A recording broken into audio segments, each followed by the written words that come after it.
You ask Tiger to solve. This deals with linear equations with one unknown. The final result is y equals -2. Let's solve it step by step. Group all y terms on the left side of the equation. Subtract 20y from both sides. Group like terms.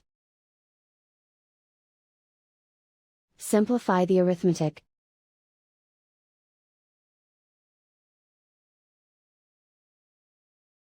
Group all constants on the right side of the equation.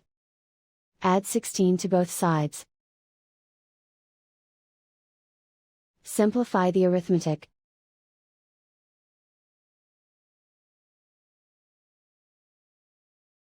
Isolate the y. Divide both sides by -8.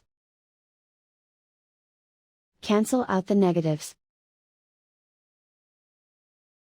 Simplify the fraction. Move the negative sign from the denominator to the numerator. Find the greatest common factor of the numerator and denominator. Factor out and cancel the greatest common factor. And so the final result is y equals -2.